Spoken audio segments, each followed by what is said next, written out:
I miss the Philippines, so I ordered some Nando's! Technically, Nando's is not Filipino food at all. It's actually Portuguese food. Pero, very close yung lasa niya. Let me show you. Nagkikrave kasi ako ng mga sinalsal. Wala naman kami dito noon. I got Nando's instead. Medyo may pagkamalapit yung lasa niya sa chicken sinalsal. Pero this is Portuguese style. And obviously, I got my rice. Hindi lang chicken ang binili ko. Bumili din ako ng atay. Chicken liver. Napakahilig ko sa atay. Kung mahilig ka sa atay, comment below. Kung di ka mahilig, grow up! Bumili din ako ng grilled cheese nila. Actual cheese siya na ginreal. Gutom na ako. Tara, lafang. Start natin dito sa cheese.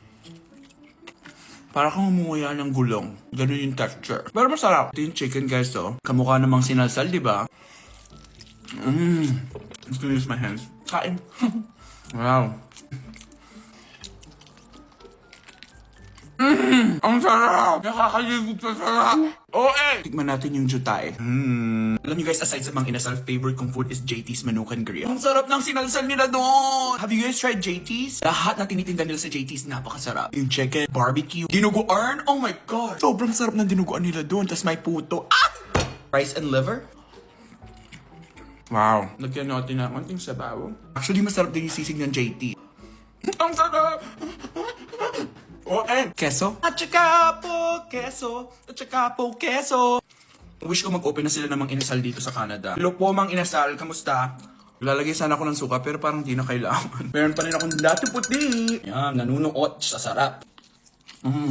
To my Filipino followers, thank you guys for following me. Salamat at proud na proud guys sa akin. Sa totoo lang, matagal na ako nagbablog, diba? Matagal na ako gumagawa ng content. Pero for the longest time, yung mga followers ko ay mga taga-ibang bansa talaga. Mga taga-America, Canada, Europe. Hindi ganun karaming Filipino. Pero ngayon, lumaki na tayo, lumaki na ang pamilya natin. Maraming salamat po. Kaya kung Filipino ka, di ka pa nagpa-follow. Nako! Bakit ganun? Bakit? Ang sarap talaga kumain kapag nakakamay, no? Parang iba talaga yung tama.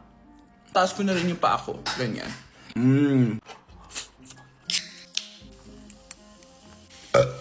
At parang ang lamig dito. Guys, medyo busog na ako. Bakit ganon? Gusto ko pa kumain! Bumili rin ako ng dessert. Napakasarap nito. If you don't know this is a Portuguese dessert. Pasties de nata. Very close siya sa egg pie. Katingin ko na egg pie sa bakery sa kanto. Parang ganon yung dating niya. Pero ito medyo burnt. Tingnan nyo, oh. God. Gabi. Okay na ako. Kala ko never ako magiging okay. Busog!